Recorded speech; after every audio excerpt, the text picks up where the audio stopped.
Camino Blanco de Quetzalcóatl.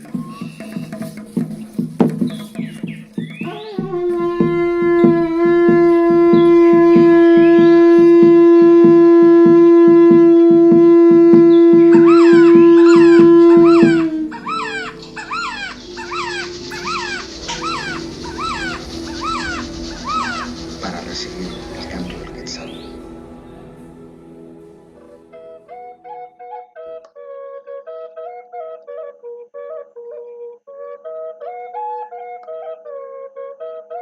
Capítulo 19. ¿Dónde se encuentra la semilla divina? ¿Dónde está la ubicación de la entidad sagrada? ¿Estará dentro nuestro o estará afuera? Hay quienes lo identifican en un templo y lo van a buscar por medio de la oración. Otros requieren afiliarse a una parroquia, una congregación. Hay quienes creen que al comulgar toman el cuerpo del Padre, el Hijo y el Espíritu Santo.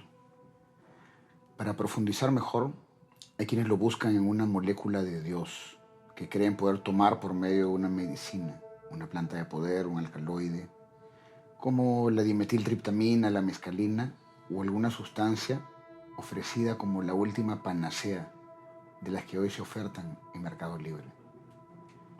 Otros más lo han encontrado por su cuenta en la naturaleza, así como Cristo lo consiguió meditando en la montaña o ayunando en el desierto. En lo alto, Él recibió una gran respuesta. El Padre está en mí y yo estoy en mi Padre.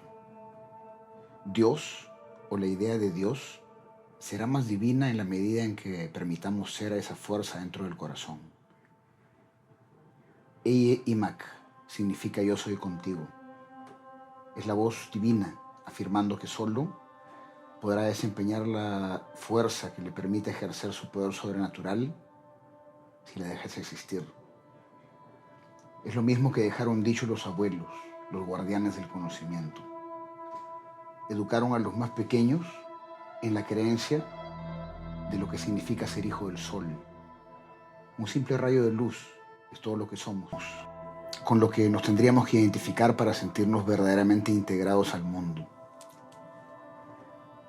Para ser como el sol, habría que compartir nuestra luminosidad y nuestro calor, ambas facultades propias del ser humano. Así como una gota de mar sigue siendo el mar si la tomamos entre nuestros dedos. En el campo espiritual, el tonali o espíritu y el tonatiuh o sol son una misma cosa.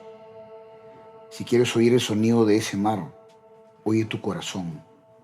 Nuestro tonali no es más que un río que un día, tarde o temprano, desembocará en el inmenso mar.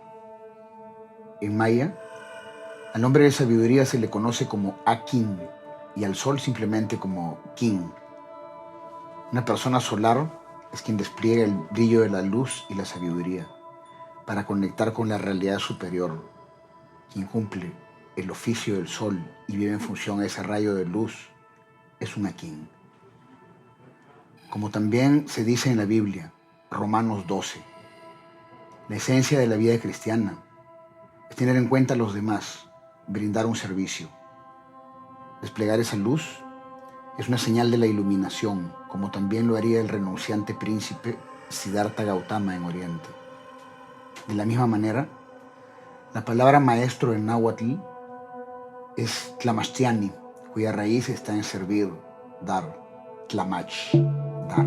Un maestro estará al servicio. Probablemente un maestro no te dé bienes materiales, pues suele ser tan renunciante como lo son los monjes, pero te puede dar las perlas filosóficas de su entendimiento. No existe el sol para iluminarse a sí mismo, ni el río está allí para beberse a sí mismo. La gran manifestación del espíritu es la liberación.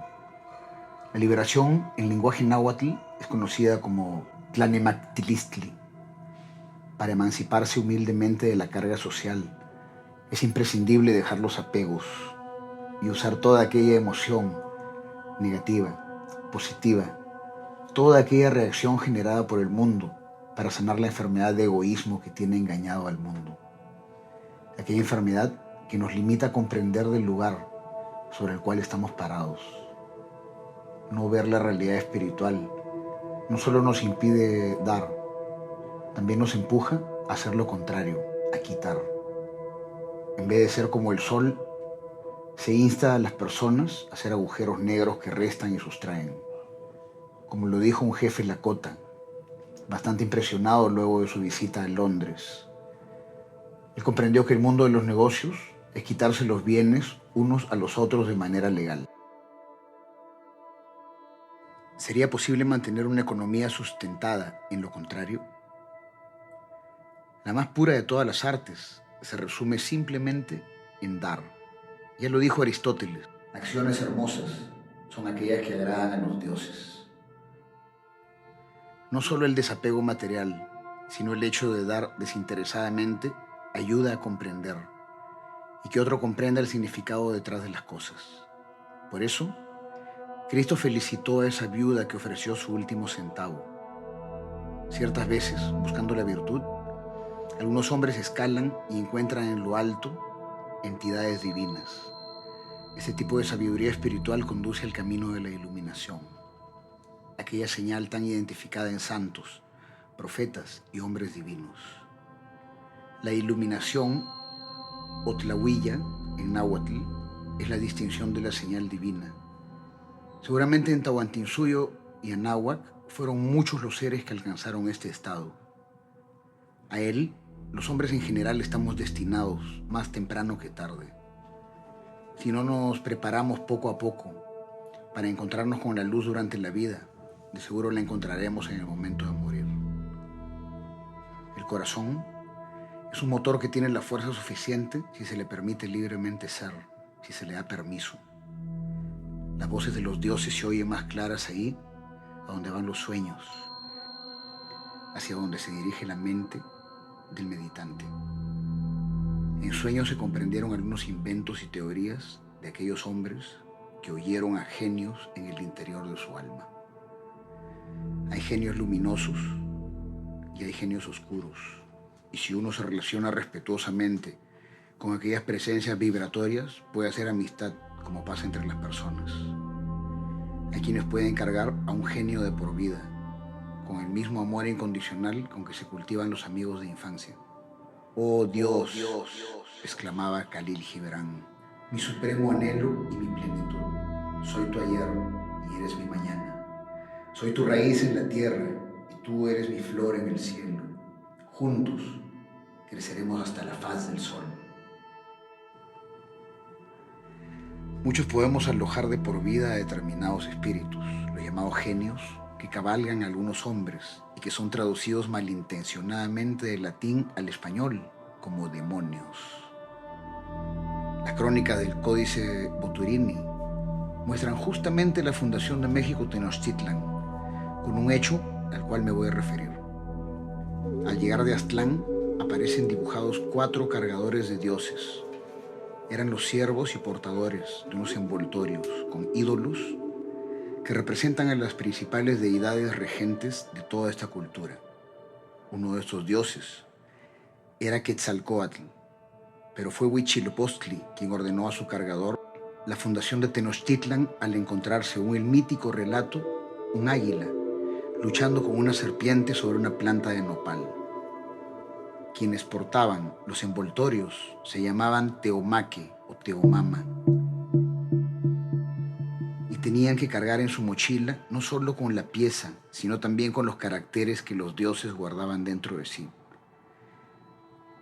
Hay quienes dicen que se trataba de ídolos de piedra, otros que se trataba de huesos de ancestros, otros de esculturas articuladas, lo que yo identifico como prototíteres.